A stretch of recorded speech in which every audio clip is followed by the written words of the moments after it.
Welcome to Profit Boss Radio, where successful women have paved the road to their own financial freedom. Each week, your host, Hillary Hendershot, financial coach, money mindset expert, and experienced wealth manager, will help you discover the keys to the wealth and peace of mind you want and deserve in her no-nonsense and authentic style. Starting right now. Hey, Profit Boss, it's your host, Hillary Hendershot. It has been a podcast interview party over here at the Hendershot Home Podcast Recording Studio.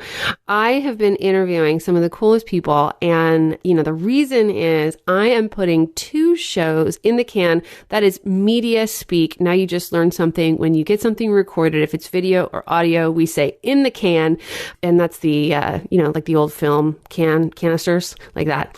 And the reason is because I am getting ready to go on maternity leave. If you're not with us in the Profit Boss Facebook group, you may not know that I am preggers, 7 months right now as I record this, as I speak this into the microphone, getting ready for my first daughter.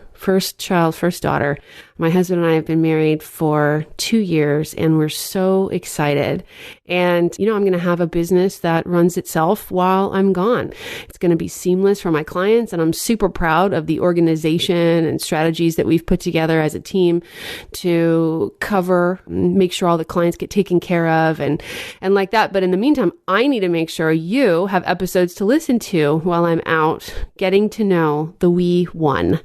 So just letting you in a little bit on Hillary's life over here. And it was a super pleasure to talk with my guest today, Shanna Landolt. Shanna is fantastic. She is the founder of Secrets from a Headhunter and president of the Landolt Group. That is an executive search firm. She's based in Toronto, Canada.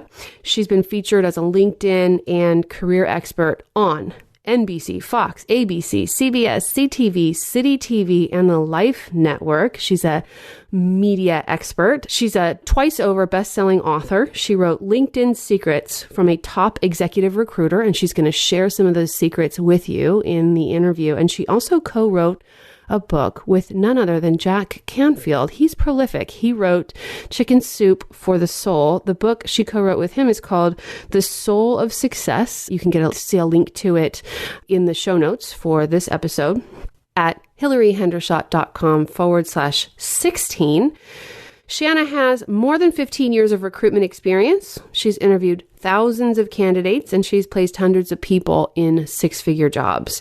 So she really knows what she's talking about. She has some solid advice that she's very confident about.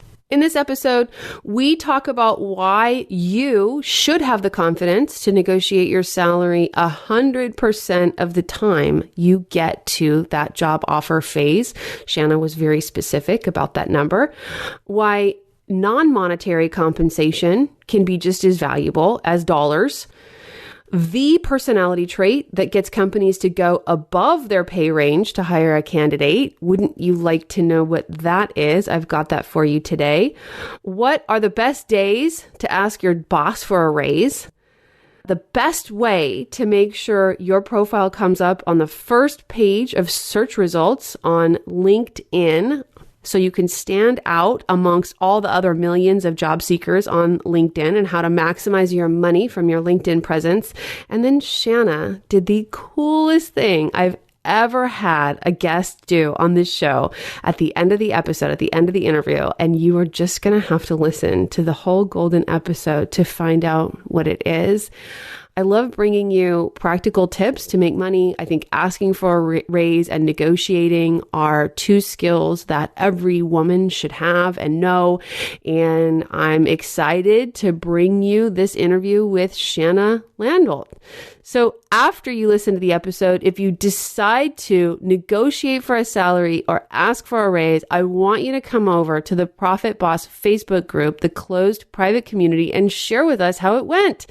You can link to that group, which is a closed group. It's totally supportive and awesome. The group in there is fantastic. We talk about everything from taxes to inspiration and real estate and investing and like that. You can find a link to that group. Just go to hillaryhendershot.com/Profit Boss. hillaryhendershot.com/Profit Boss takes you right over to that Facebook group. Request entrance. We'll let you right in and you can join the discussion. And so let's not delay. Let's get right to it. Here's Shanna Landolt. Shanna Landolt, welcome to Profit Boss Radio. Hillary, it's great to be here today. Shanna, how did you get into the field of executive search or headhunting? Wow, that's an interesting question, Hillary. I started off my career as an actress in musical theater. So that had nothing to do with headhunting. I thought you were going to tie it in. I was like, okay, I'm waiting. But I knew I loved people. And I'd come back from a year of performing on a cruise ship, singing and dancing in the Mediterranean. And I lived in Toronto. And there was no theater work at that time. Everything that was being produced that was a big show was being brought in. And I had started a summer theater company, which ran for 2 years, and I had done a lot of public relations and fundraising work. And I thought, boy, maybe I could get into public relations. And I started interviewing with different recruiters or headhunters. And every single person I met with said, you should be a recruiter. You should be a headhunter. And finally, one person too many said, you should do this. And I thought, okay, I'm going to listen to this. The universe is telling me something.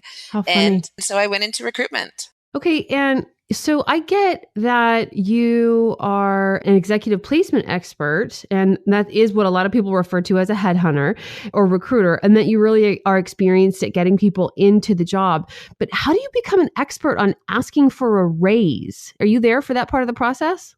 I am. So in a raise, for example, what I'm doing is I'm asking for a raise from what somebody used to earn at their previous company to then a raise in their new position. Now, the same fundamentals apply when somebody's asking for a raise at a current company. So it's, I've certainly coached and mentored and spoken with hundreds of people through that process of going and asking for a raise. And there's times when I'll speak with a candidate and I know that what they're motivated by is money and not really the job itself. So I'll coach them through going and asking their existing company or their existing employer to give them a raise. Wow. Okay, great. And so what, if I maybe went out of order a little bit there, but let's step back into what it's like to be a headhunter. What's life like to you? I really love to highlight women who have powerful roles so that other women can hear some of what's possible in terms of career. I think executive search is amazing. It's an amazing field to be in. I shared before with you that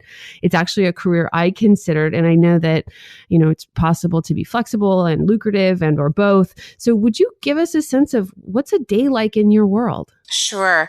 Well, first of all, it's a fantastic career for women. And particularly a lot of recruitment firms allow people to work from their home offices. So for women who are, maybe dealing with children or schedules, I have a lot of flexibility. I set my own hours. I work as hard as I want or as long as I want or as little as I want, which is great. And the harder I work, the more money I make. The less I work, the less money I make. But in a typical day, there's everything from doing internet research to determine which candidates are appropriate for a job that I'm recruiting for, to speaking with clients that I'm working on assignments for or interviewing candidates. And then there's the whole process of business development and letting people know that my firm exists and that we're here to serve them. It's a little bit like being a matchmaker, because first I have to find a client that has a need for a role, but then I have to find a candidate that is perfect for that role. And then the two of them have to fall in love. So even if, they really are both perfect, if they don't fall in love, then I've got to find somebody else. And I think it is common in your field to specialize in a particular industry. And I think you specialize in biotech and pharmaceuticals. Is that right? That's right. The reason that recruiters specialize in an industry is you really get to know people inside of that industry and you can create a reputation for yourself. There's certain areas of my market where I know every single candidate. For example, in pharmaceutical advertising, I know every single candidate pretty much in the geographic area that I do a lot of work in. Whereas if I said, hey, I'm a general recruiter, every search I would be starting from scratch. Whereas it's nice to be able to know people and have an ongoing relationship with them over a number of years. Right. So in that sense, instead of cold searching on LinkedIn, for example, maybe when you're speaking with someone who has a job opening, maybe you already have someone in mind. And so it Often I becomes do. really efficient for you. Yes. And so back in the day when I was considering the field, headhunters or recruiters charged about 25 to 30% of like first year comp. I'm just trying to give people a sense of what's possible to place a candidate. Is that still approximately the going rate? Probably the going rate went down a little bit during the recession. So I'd Okay. say it's Yes. My consideration of this field was a while ago. Yes. right. No, but anywhere from 18% to 30% is common. And 30% would be if you're doing a retained search for a CEO. Mhm. And 18% would be for a middle manager, sort of more junior level. And then 20 to 25% is the most common. What's a retained search?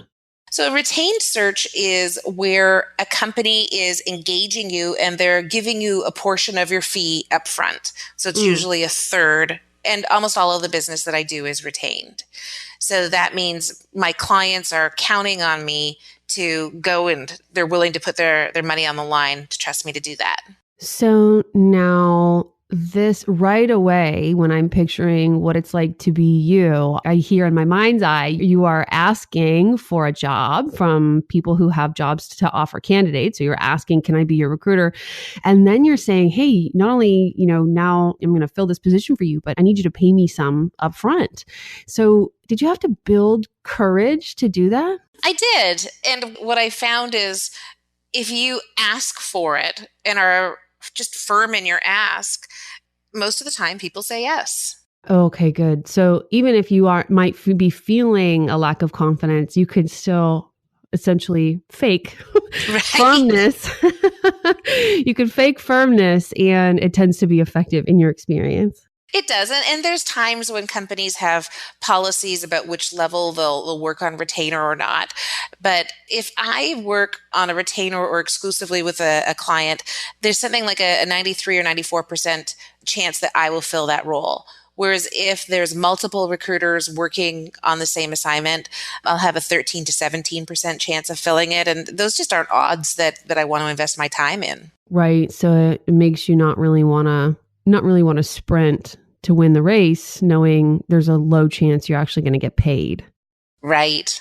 Not to mix Because you metaphors only here. really get paid either by a retainer at the beginning to initiate a project or at the end after your successful candidate has accepted the job. Awesome. Awesome. Well, good. Thanks for giving the Profit Boss Radio audience a sense of what it's like to be you. I think you've achieved a lot of success, and so it's great of you to share it. I'll move into negotiating salary, if that's okay. And I just want to start by talking about that specifically and then move to asking for a raise. And then I'll ask you if there are differences between those two skills. So should you always try to negotiate your salary when someone offers you a job? 100% every single time. Okay. And how do you start that? Do you let them know up front, I'm going to be negotiating, or do you wait for them to land an offer in your inbox, or how does that go? Well, I think you always have more power when you are talking about numbers first. So when you're working with a recruiter, the recruiter will ask what your current compensation is. And it's important to let the recruiter know because they're negotiating on your behalf, just like a sports agent would. But then when you're just at that moment where you think the offer is going to be coming soon, that's where you really want to sit down with the recruiter or with the company if you're going directly and start to talk about, where they see you fitting within their salary range. And if the company is never going to lead with their best offer because they're always going to hope that you'll accept what they offer. And they're going to leave a little bit of room in case you come back and say, I'd like to have 2K more or 3K more, or how about this? If they lead with their best offer, they've got no room to negotiate. So they never lead with their best offer. Okay, so you have to assume it's like the implicit rules of the game. We are negotiating now. That's right. Okay. So are you an employer, Shanna? I'm not. I work with contractors, so I don't have anybody who Okay. works directly for me. And I love that model for me. I used to have employees and I didn't like it. Yeah. Yeah, I understand. But I was going to ask you how you would turn, what you've learned about being an employee on yourself, being an employer. But, it's interesting that you say that companies always enter into the negotiation expecting or giving themselves a little wiggle room.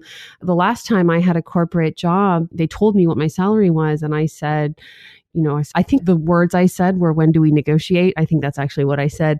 And they said, well, we don't. This is it. And the impact on me was I was already a contractor at that company. And they said, the contract is up. You need to take this full-time position. It was about a 40% pay cut. They were really excited about the benefits, but I was like 26 years old or 25 years old, and I didn't care about the benefits. And so the impact on me of them not being willing to negotiate at all was I took the job and I started looking for a new job right away. And they were really upset when I left. And I said to myself, I didn't really say to them, but I thought, how could you think I would be okay with a 40% pay cut and not go look for something else? That's right. Okay, so they land a job offer in your inbox. And then what's your next step? Is it a voice call? Is it an email? And do you then start at the top of what you want, or do you start at the top of what you think their range is? If whatever number you start at, that is the top. So for example, if they've made you an offer and the offer is $85,000 and you say 87, but really you want 89, it's never going to go above 87. Right, because they're not going to come back. They're not going to come back and go higher. So you have to start with what it is that you really want. And you might even have that number be higher than what you really want because they'll negotiate down a little bit. Right. And now what if they ask you during the interview process, what would you like to make, or what are you making now? And is there a meaningful difference between those two questions? There is a meaningful difference between the two. So if they ask what you're making now, it's interesting. A lot of negotiation books will say, oh, don't say that number, or say, oh, can we continue with the interview process and you'll see what my value is. In my experience, it's not how the real world works when it comes to negotiating, because most companies have salary brackets or salary bands. And so a recruiter would know and a company would know, given, your experience, given the amount of time you have in your field and what your skill set is, they would know the range of your worth. So it's not necessarily a secret. The question is, where exactly in that range are you going to fall? So what I recommend that people do is have a real sense of clarity about what they'd love as an offer and then what they would be willing to accept and be happy with. So first of all, when you say what your current compensation is, you want to remember to include everything. So it's not just what's your base salary, but what's your base salary? What is your bonus? When is your bonus paid out? So for example, if you accepted a new job in January, but your bonus doesn't get paid out until March, you're leaving that bonus on the table unless you negotiate a signing bonus with your new employer. There might be other benefits, like if your company has a gym right inside the organization and you're not having to pay for a gym membership, or if they do RSP matching or they match any sort of savings plan, you want to make sure that you can then go in and say, all right, this is worth X amount this year. So I recommend opening up an Excel file or an email and literally breaking down everything that you get, all of the perks that you get, and assigning a dollar value beside that. I was just going to say that it sounds like you should have a number in mind when you go to the first interview of total monetary compensation, and you calculate that by adding up monetary and non-monetary. That's right. Now, you want to make sure that the recruiter or the company is clear about all of the different parts of it. Because if you quote your total value and you've added everything in, that may be way over what their base salary is. So it's really important to say, here's my base salary, here's what this is worth, here's what this is worth. Or you can even say, would it make it easier if I break down my total compensation for you and send it to you in an email? If you don't have those numbers right there, you can follow up with them afterwards. And that's, in your opinion, that's just as powerful and effective? It is. Okay. All right, good. And why that's powerful and effective is when they're putting together an offer, they're going to then look at every single thing that's a part of your package to make sure that theirs is competitive with what they're offering you. Right. And so let me ask you, this is a qualitative or kind of an intangible in the negotiations process, but I have always entered into negotiations. Internally, I've made up my mind who wants it more. And I don't know if we can put a price tag on this or, for example, if you have been looking for a job for so long, you're desperate to get out of this job or you really need to start work, then the pay range is what the pay range is. But truly, like if you need a job, then you want it more. And this puts you in a down position in terms of the negotiation. Is that something that can be quantified, or how would you recommend someone think about that while not giving everything up, Sure. but still come to a mutually agreeable outcome? Here's a really great strategy for that. So let's imagine it's a scenario where you are out of work and you want the job, you want it really badly, and you still want to be able to negotiate. So what you say is, first of all, I want you to know I am really excited about this opportunity, and it's my intention that we come to an agreement that works for both of us because I would love to work here. As you know, I've been interviewing, and there are other opportunities that I've been exploring, and I want to make sure that, any offer that we come to is competitive, and I'm committed to have it work here. Oh, so you're showing a couple cards. You're saying, I really like this. I want it to work here. I'm letting you know that I'm in it. I'm in it with you. And it's not my only opportunity. Exactly. And even if you don't have something else that you're actively interviewing for, you're still considering other opportunities. If you Wow. if you look at a LinkedIn job, you're considering it. Right. And then let's put the shoe on the other foot. What if you're, for example, my sister-in-law is a standout in her industry. She's just, she's well known. She's sought after. She often has employers doing a tug of war for her.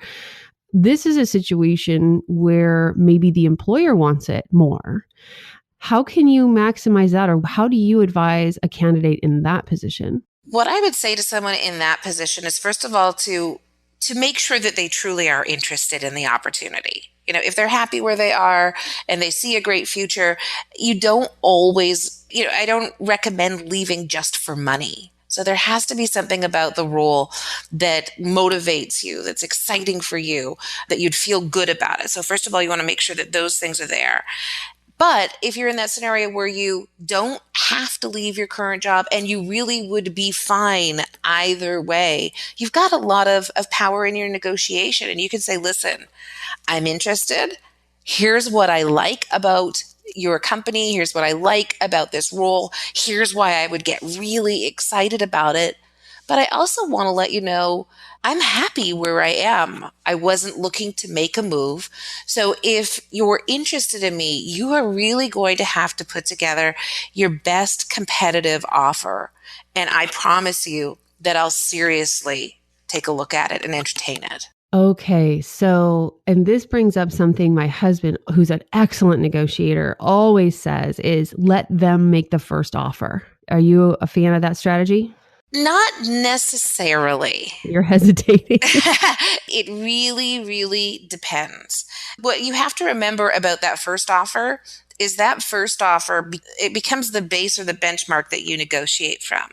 So if they make the first offer in regards to salary and you're in a scenario where you don't have to leave, you could say, listen, I would not leave for anything less than, and you can give a number.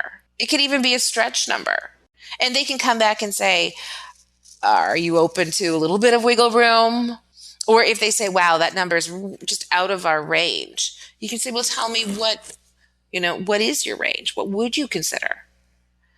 Now, if you have a recruiter, and let's imagine you're a candidate that's negotiating a job offer, you can feel the recruiter out by asking really direct questions. Mm-hmm. So you can say to the recruiter, listen, where do you think they see me inside of their range? What is the range? What could we do that would have me get in the highest, part of that range? Would this be too much of a stretch? So the Good question. recruiter, and when you start asking the recruiter questions like that, you can feel them out, and the recruiter can feel out their client and see, approximately where do they imagine presenting the offer. Because the client company will ask the recruiter most times, how do you feel about this offer before it's presented? Right, because you are kind of playing go-between. I mean, it is your job to make people love each other, fall in love, as you said, and you don't want any offer to be way out of the ballpark. That makes people feel uncomfortable and probably doesn't make your day. And there are times where I've had clients present lowball offers. And I've said to my client, listen, I'm telling you, this is the wrong offer. I don't think we should present it. Here's why. I want you to go back to your executive committee and see if you can get 5K more or 6K more. Because if a client company presents a lowball offer, then the candidate might accept it, but they're not going to feel good about it. Okay, so what are the things in your experience that cause a company to go beyond the pay range that they had in mind? It really is the energy and personality of the individual. So this is a case Right. where they have fallen in love. And it's not always a candidate's skill set. It's not always what they've accomplished. Often it's their EQ, their excitement about the role, their ability to communicate their passion. If you have two people and one is passionate and the other is equally competent but less passionate, the one with passion will almost always move forward in the process and get the offer. Wow. And that could be passion from following up. You'd be surprised how few candidates actually take the time that same day to send a thank you email. You'd expect it, but people don't always do it. I bet you coach your candidates to do that then. I If you think it do. makes a I difference. do. Okay, good. Okay, good. So then let's fast forward a little bit in the career timeline. How do you know when it's time to ask for a raise? And can you ask for a raise just because you want it, or does it have to be because you think you deserve it, or the pay range has changed? It can be for all of those reasons. And there doesn't even particularly have to be a reason for you to ask for a raise that's the right reason or the wrong reason. It literally can be that you've had a change in responsibilities. It could be that the company has downsized. They've let go of 3 people in your department and you're now doing double the workload. It could be that you've gained some new skills and you think you're more valuable now. It could be that you've had a series of wins. Ultimately, I think that there has to be something that can justify you asking for that raise. Okay. I've been checking out you have a lot of media interviews and you've published a lot on this topic. And I have to tell you, I thought in corporate America that asking for a raise was a very technical process. You really needed to understand the budget constraints. You needed to understand some things that seemed out of reach to me. But what I've gotten, and you can confirm this, is that it's far more qualitative than that at all. In fact, you said passion and energy get people higher compensated. So do you need to understand the complexities of deep corporate, multi-layered corporate budgets, or should you just go for it? You should just go for it. Okay. If every person said, wow, I need to sit back and understand the budget, they'd never ask for a raise. Right. I mean, that's what I was thinking. And even if there was a budget, budgets change all the time. Okay. Now, there are some specific things that I would say. I would say, go on to websites like payscale.com or salary.com or glassdoor.com and find out what other people are making who have your title in a similar kind of organization. When you go and ask for a raise, make sure that you have a number in mind and make sure that that number is a specific number, not a round number. So if you are making $110,000 and you want essentially a 5K raise, don't go and ask for 115, go ask for $115,239. That would make me laugh if I was the manager, but tell me why. It's interesting. There was a study that was done by researchers at Columbia Business School, and they determined that precise first offers are seen as more informed, and your employer is going to assume that you've done extensive research into your market value to arrive at that number. Okay, that's really interesting. I heard something many years ago that applies to this. I've been employing it in my own life. And I'm telling you, I mean, anecdotally, it works, is that when you ask for something, if you say, for example, when my husband and I check into a hotel, I call down and I say, hi, we're really enjoying our time here and I'd like to ask for a late checkout. So I'm making a request, and then the coaching or the teaching or the best practice was give them a reason. Don't just ask for a late checkout, give them a reason. And that something like 80% of the time, those requests get granted more. Those requests get granted. When you, yes, when you go in to negotiate an offer, you want to, I'd say first, I'm coming to you today because I want to talk to you about my compensation. And, before I talk to you about that, I want to point out some of the accomplishments that I've had lately, or some of the things that I've done that I really feel are above and beyond. Okay, so this is an in-person meeting? Mm-hmm. Okay. And with your direct supervisor? With your direct supervisor, that's right. Now, the direct supervisor probably won't be able to prove that right away. They'll probably need to go and talk to human resources, and they may have other people that they need to speak with. But it's just important that you're clear with them so that they can go out and, further negotiate on your behalf. Okay. And when you set the meeting, do you tell your manager what it's about? I would set up a meeting, but I wouldn't necessarily say in the meeting request that you want to talk about compensation, because then the person's going to come with an idea in mind. Whereas I think it's better to say, hey, I wanted to have a conversation with you just about my future here, in the organization, and some things that I'm really excited about. Okay, great. So then you would expect your direct manager to take the information in the conversation, including the accomplishments and wins that you've highlighted, to the powers that be, and get back to you. Are there any asks in that meeting? Absolutely. So you want to go in and ask specifically for the amount of raise that you want, and then ask your manager when you should follow up with them, or when you would expect to hear back. And they'll give you a sense of timing.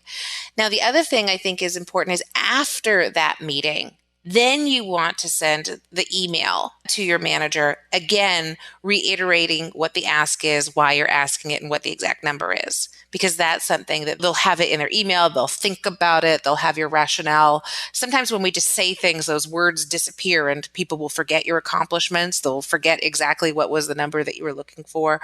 But when you email it afterwards, it's there for them to consider and ponder. Yeah, maybe you should have that email kind of like ready to go. So yes. You can just make little edits to it and pop it over. That's a great suggestion. Okay, so what do you do? Let's assume, are there more steps to that process? Assuming your manager gives you a by when, give me 1 week or 2 weeks, and then keeps his or her word, and negotiations go like that. Are there more tips that you have for having a positive outcome there? Sure. So you also want to remember that there are things that you can negotiate outside of salary. So you could negotiate to have some flex days where you work from home, which is meaningful to a lot of people. You could negotiate to have another week of vacation. So a company might not always have it in their budget to give you more money, but they may be able to do something with your benefit plan. They might be able to do something for training. They might be able to do something in terms of providing you with a gym membership. And all of those things come out of different budgets within a company's hiring budget. So even if they can't move on the base salary, they could move on something else that's meaningful. Okay. So maybe have some ideas about what would be valuable to you. Yes. Now, negotiate for dollars first, because dollars end up in your pocket. One other thing that's interesting just about negotiation is it's also a good idea to look at the tax bracket that you're in and make sure that you're not negotiating a higher salary to end up with less money in your pocket. Okay, so here in the US, we have marginal tax brackets. So if you ended up in a higher tax bracket, you would still fill the lower bracket with the lower tax rate. So you'd end up with more dollars either way. It's just that those final dollars might be taxed at a higher rate. But that is a great point. And I am in the heart of Silicon Valley. So do you have now? Stock options negotiation is not just its own episode. It's probably its own 10 episode series.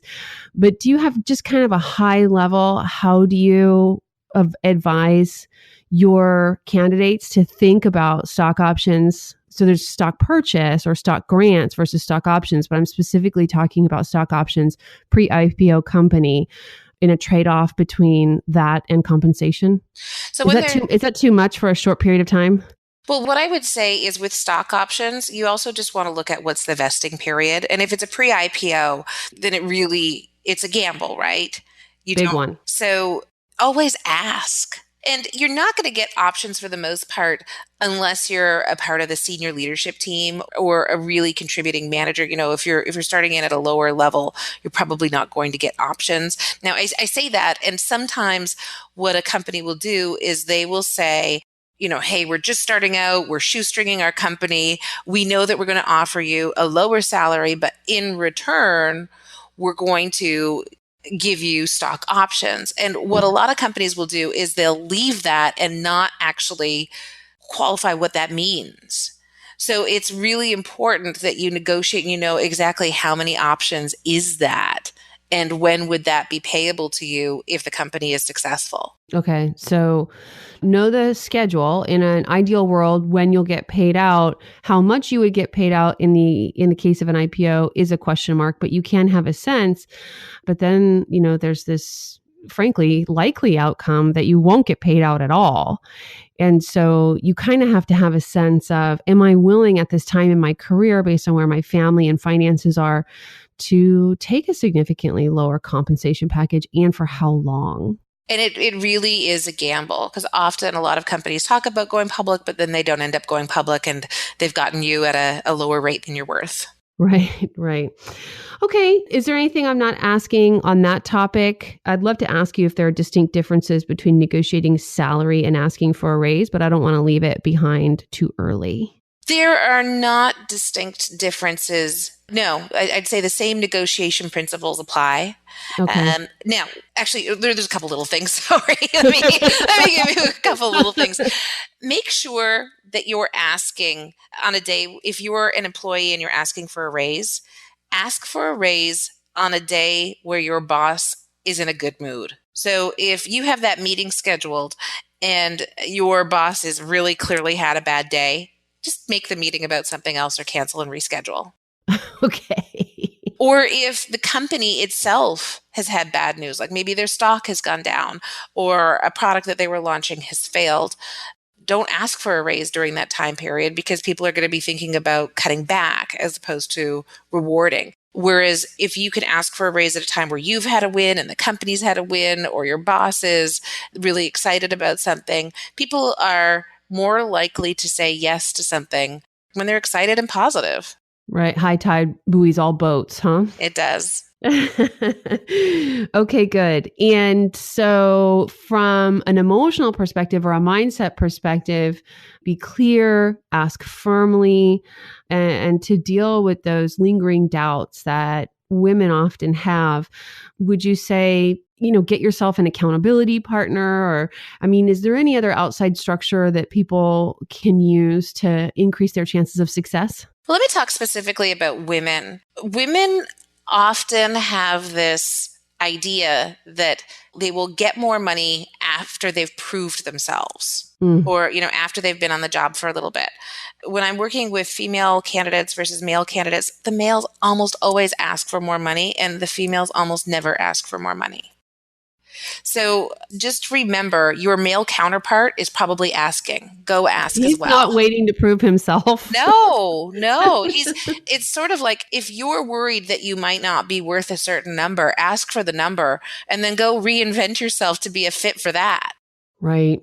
And one other thing that I'd say as a structure, if you're worried about asking for a raise, and I appreciate that asking for a raise can be nerve-wracking, take a couple of days before you do and just go ask for things that you want. So let's imagine you're in the grocery store and somebody's in line ahead of you and they have a whole bunch of things and you have two things. Ask if you can go ahead of them. Or if you're in a hotel, ask for a better room. Call your cell phone company. Ask for a better plan. Ask, your husband for a foot rub. Ask your children. Just start asking. And you won't get everything that you want. but you'll get a lot of what you want, and use that experience to bolster your confidence. I love that. I love that. And what are the personality traits that in your experience are correlated with higher compensation or likelihood of getting a raise? You said passion. Passion, leadership, demonstrated wins, technical skill sets. For example, there's certain jobs where the range for that job is just, between 45 and 65. And there's other jobs where the range is between 80 and 120. Another thing that I think really makes a difference in terms of people being successful in getting raises is asking for additional projects that they can take on, being noticed for taking on extra responsibility, doing things that have them stand out. And when I look at that sort of thing, I look at it like demonstrating things that make your company money, save your company money, save your company time, and time equals money, or doing things that just makes the culture at your company great. So if you do any of those four things, make your company money, save your company time, or impact the culture in a really positive way, those are all reasons why an employer would want to reward you with more money. Love it. Okay. And Shanna, you are an expert in and a big advocate for using LinkedIn. Do you think having an effective LinkedIn presence correlates with higher compensation? Not only do I think, I know it does. Okay. So your LinkedIn profile is your personal online brand. And a lot of people think of your LinkedIn profile as your resume. That's one way of looking at it. But ultimately, it's a one-page website where you get to say your accomplishments, express your personality, and people will look at it every time they meet with you. For example, an outside vendor will look at it. If somebody's interviewing you for a job, they're going to look at your LinkedIn profile. They'll look at your photo. They'll look at how you brand yourself. If it's a sloppy profile, they won't get a good impression. If your profile clearly stands out, they're going to be more excited about meeting you beforehand. So especially if you're actively looking for work, make sure that your picture is really a good picture. Make sure that you're smiling, have your shoulders turned a little bit towards your name as opposed to facing away. Make sure that you fill out your summary section so that it articulates your value, your contribution, brands that you've worked with, that it has all the right keywords or buzzwords in your industry. If you're actively looking for work, make sure that in your current position, you have to create a holder, called actively seeking work in, and you can list some of the industries that you're considering. If you have an end date beside your current role, you will never come up first in a LinkedIn search because your profile doesn't meet the qualifications of LinkedIn's relevance algorithm. Oh, is that because LinkedIn doesn't want to promote people that don't have jobs to employers? It's that one of the criteria is a current job. So if you have an end date and no next role, it recognizes that your profile is not complete. So just in the algorithm, it puts you lower. Oh, it thinks you stopped updating. It does. Oh, okay. Okay. So even if you resigned or were laid off, you just want to not put that end date. That's right. Or, it's interesting. I say to people who are laid off, if you're still on a package, keep it as your current company. Sure. Or for example, you can have volunteer positions. When I was the programs chair for my National Association of Women Business Owners chapter, the way it got entered in LinkedIn was it looked like a job. I mean, it's a volunteer job, but would that have helped? Yes, that would have helped. Yeah. So you can have something like that. You can have something like that, or you could create a role that's called, actively seeking opportunities. And that's what you meant. And then for the company, list the industries rather than the name of a company.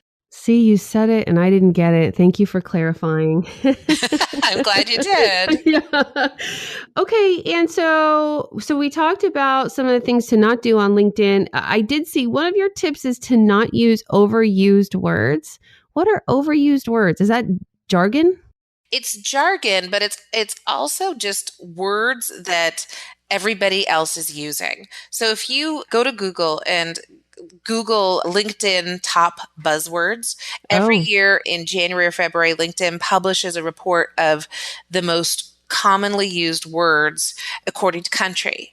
So it could be that people are putting strategic or achiever. You just want to make sure that you sound like yourself and not like what you think a profile should sound like. There was a time, I don't know if this word has gone away. I'm really out of the corporate realm, but there was a time when everyone was saying synergy. There was always synergy, and I would laugh at it. And this is, this is how I'm naming my baby. I'm pregnant and she's coming soon, and we're looking up the most common names and vetoing them all.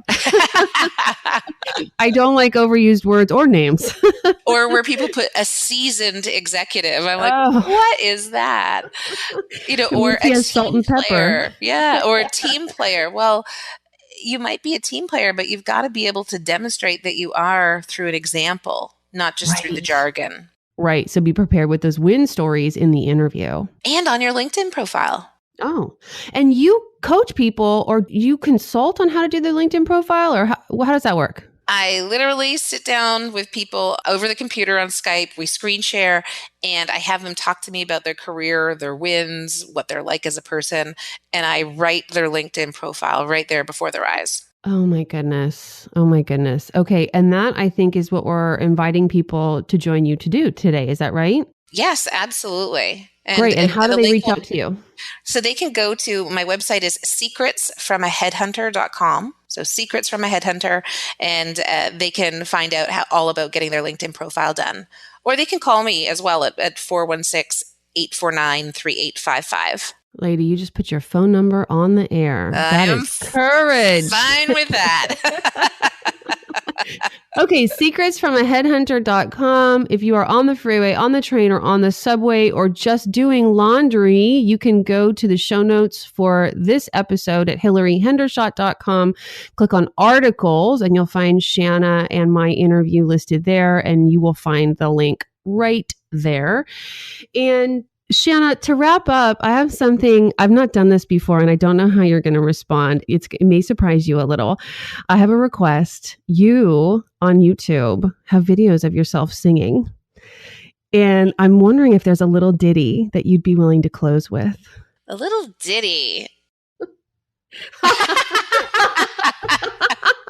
You can say no. It's okay. Oh, I hate saying no. I love saying yes. But you did say you were in performance at the very beginning of the interview. You were on ships, and that's really what cemented my courage to make the ask. I said, okay, she was doing this on stages. So, and you have a great voice. Thank you. That's nice of you to say. Let me see. Sing us a song, you're the piano man. Sing us a song tonight. Well, we're all in the mood for a melody, and you got us feeling all right. So do you see what I did right there? I exemplified one of her principles. I asked for something that I wanted. Wasn't that amazing? Did you think Shanna was going to entertain you with Billy Joel's The Piano Man at the end of this episode? No, I don't think that you did. So as you can see, Shanna knows a ton about how to stand out from the crowd, both at the microphone and on LinkedIn. And if you're looking for work, or if you want employers to be looking at you and you want to know the insider secrets to making sure your LinkedIn presence maximizes your earning potential, go ahead and check out the show notes for this episode at hillaryhendershot.com/17. If you liked this episode, I'm inviting you to join us today in the free private Profit Boss community on Facebook. You don't have to know a super secret password or handshake, but you will benefit from a warm, encouraging, and confidential community who are all there to grow and learn from each other. It's an awesome opportunity to create a classroom out of what you learn here on Profit Boss Radio and in life, and get feedback from how others in the Profit Boss community are achieving financial independence. Some of the really valuable discussions we've had recently in the Facebook group are how to make sure tax time goes super smoothly for you with no stress, what tools people are using to track their spending and make sure they're achieving their financial goals, and also what resources people are using to master their money mind. So plug in and take advantage of the collective wisdom from your fellow profit bosses. Crowdsource the answers to your most important financial questions in a confidential and supportive environment. Just go to hillaryhendershot.com/Profit Boss. That's hillaryhendershot.com/Profit Boss. And that link redirects you to a Facebook group. Just request membership and we'll let you right in. It's free, it's cool, it's awesome, it's supportive. We'll see you there. Thank you for listening to Profit Boss Radio, where creating success on our own terms happens every day. You're not alone in your journey to a rich life, and that's why Hillary is here to add value in each and every episode. See you next time on the podcast for women and money.